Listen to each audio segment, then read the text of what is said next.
Pakistan cricket की यह सदियों पुरानी कहानी है कि जहां पर उम्मीद ना के बराबर होती है वहां से पाकिस्तान की तकदीर शुरू होती है।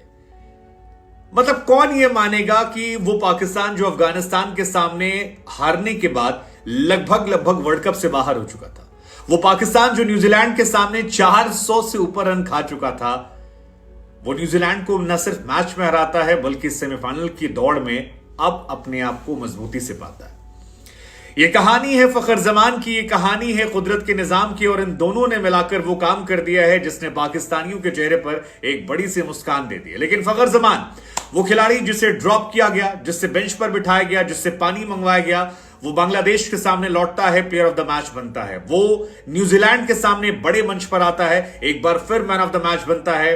ये वो खिलाड़ी है जिसने चैंपियंस ट्रॉफी में इंडिया के सामने शतक ठोका था, ऑस्ट्रेलिया के सामने T20 सेमीफाइनल वर्ल्ड कप में हाफ सेंचुरी मारी थी, और अब जब मंच बड़ा था तब उसने एक बार फिर वो कारनामा किया जिससे पाकिस्तान तो सेमीफाइनल में नहीं पहुंची लेकिन साउथ अफ्रीका को जरूर सेमीफाइनल पहुंचा दिया, और अब सारा किस्सा कहानी जो है वो कुदरत के निजाम के भरोसे छोड़ दिया।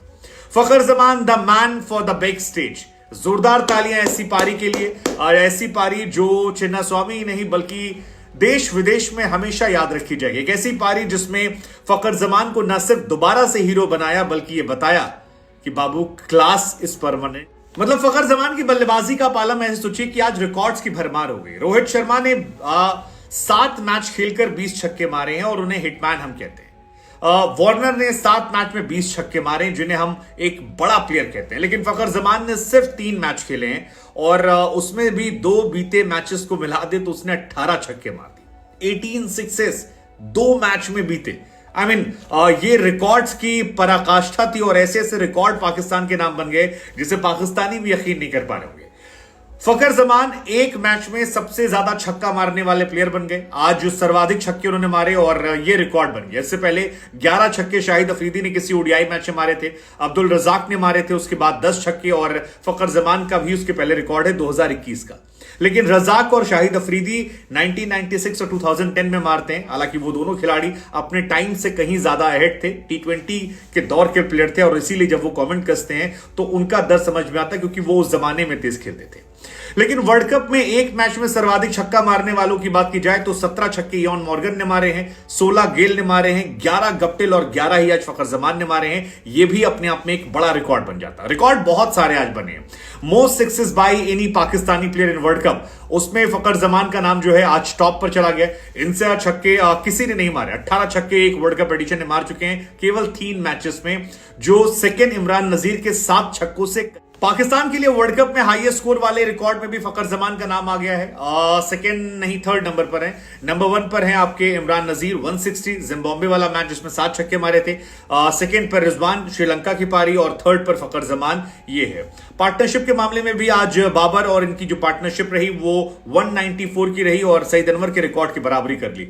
लेकिन ये मैच पाकिस्तान के लिए बहुत बहुत बहुत इंपॉर्टेंट था, और इस मैच में फखर जमान की जो ये 126 रनों की पारी है या बांग्लादेश के सामने जो 81 रन की पारी है, ये पाकिस्तान 2.0 की शुरुआत हो सकती है। अगर पाकिस्तान न्यूजीलैंड को हरा देता है, अफगानिस्तान ऑस्ट्रेलिया या साउथ अफ्रीका से हारकर बाहर हो जाता है और न्यूजीलैंड अपना आखिरी मैच हार जाती है, तो पाकिस्तान पर कुदरत का निजाम जो है वो मेहरबान हो जाएगा। और ऐसा हो सकता है कि सेमीफाइनल में आपको इंडिया वर्सेस पाकिस्तान एक बार फिर देखने को मिल जाए। फखर जमान की बल्लेबाजी को देखकर सामने वाली टीम जो है वो अब पूरी प्लानिंग जो है वो फखर के इर्द गिर्द रखने वाली है। हालांकि इंग्लैंड की हालत इतनी पतली है कि वहां पर पाकिस्तान मुझे लगता है आसानी से हरा देगी। सो आखिरी फैसला पाकिस्तान की किस्मत का जो होगा वो कुदरत के निजाम से ही होगा। 401 रन बने थे, 402 इज ऑलमोस्ट इम्पॉसिबल। 100 में से 99 मैचेस में आप पहली टीम को प्रेफर करते हैं, लेकिन पाकिस्तान 200 रन बनाती है। और यहां भी हम कह सकते हैं कि अगर फखर जमान का विकेट यहां भी गिर जाता तो भी ये मैच तुरंत 50-50 होता, क्योंकि इस पाकिस्तान टीम में इस लेवल का प्लेयर और कोई नहीं है। फखर जमान की ताकत को अगर समझना है तो ऐसा समझिए कि फखर जमान ने 170 बॉल केवल खेली जिसमें 18 छक्के मारे, और बाकी खिलाड़ियों की आप बात करेंगे, रोहित शर्मा ने 336 बॉल खेली है 20 छक्का मारने के लिए। डेविड वार्नर ने 383 बॉल खेली है 20 छक्का मारने के लिए। फकर 170 में 18।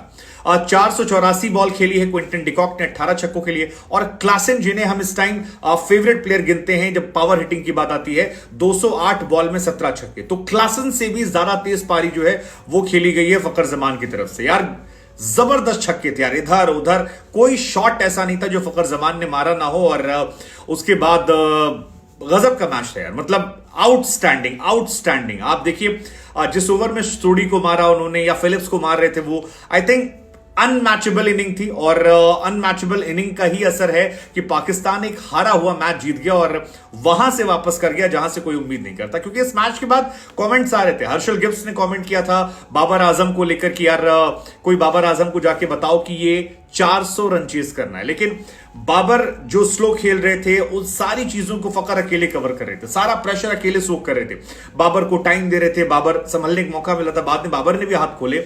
लेकिन जब प्रेशर सिचुएशन थी, अब्दुल्ला शफीक का विकेट गिर गया था, उस प्रेशर को सोख करके परफॉर्म करना बड़े स्टेज पर, और सिर्फ परफॉर्म नहीं करना बल्कि छा जाना, आई मीन हैट्स ऑफ। ऐसी इनिंग जो है ये one of the finest inning of world cup. इस मैच के बाद फकर जमान से पूछा गया कि क्या ये आपकी पारी जो है ये आपके करियर की बेस्ट इनिंग है, इससे अच्छी पारी आपने नहीं खेली? तो फकर जमान ने कहना था कि जी बहुत अच्छी पारी थी, हम ये जानते थे कि डू और डाई मैच है, इस मैच में हम हारेंगे तो हम सीधे बाहर हो जाएंगे। हमारा प्लान था पहले 4 ओवर संभलो और उसके बाद 46 ओवर मारो। मैं जानता हूं कि मेरी किस्मत मेरे साथ थी, कुदरत का निजाम मेरे साथ था और मैं कई बार लकी रहा, कई शॉट्स ऐसे रहे जहां पर मैं बचा। लेकिन मैंने एंजॉय किया, इस रन को बनाने एंजॉय किया। लेकिन जहां तक बात है मेरी बेस्ट पारी की, तो this was not my best.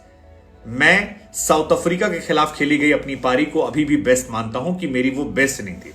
हालांकि ये शानदार है, हम जानते थे डकवर्थ लुईस नियम जो है वो आएगा, और जैसे ही हमें उसके बारे में जानकारी मिली थी उसके बाद हमने अपने गेम को हिसाब से बनाया, और यही वजह है कि हम उस मैच में हमेशा आगे रहे। पाकिस्तान की प्लानिंग अच्छी थी और डकवर्थ लुईस के हिसाब से पहली बार वो 10 रन आ गए थे, दूसरी बार 21 रन आ गए थे, और यही वजह थी कि जब उन्हें दोबारा चेस करने का मौका मिला तो 117 बॉल पे 182 रन चाहिए थे। एंड पाकिस्तान जानता था कि वो इसे चेस कर सकता है अगर फकर जमान उनके साथ रहेंगे। तो पहली बार 10 रन से आगे थे, एंड आई थिंक शानदार रहा। लेकिन हमारे हिसाब से सवाल ये कि फकर जमान जिन्होंने इंडिया के सामने चैंपियंस ट्रॉफी, 100 न्यूजीलैंड के सामने मस्ट विन गेम, ऑस्ट्रेलिया के सामने 50 ओवर में या 193 जिसे वो रेट कर रहे हैं, यार इस बड़े प्लेयर को कौन सा वो बुद्धिजीवी इंसान था जिसने बाहर बिठा रखा है? और क्या कुदरत का निजाम, इंडिया वर्सेस पाकिस्तान सेमीफाइनल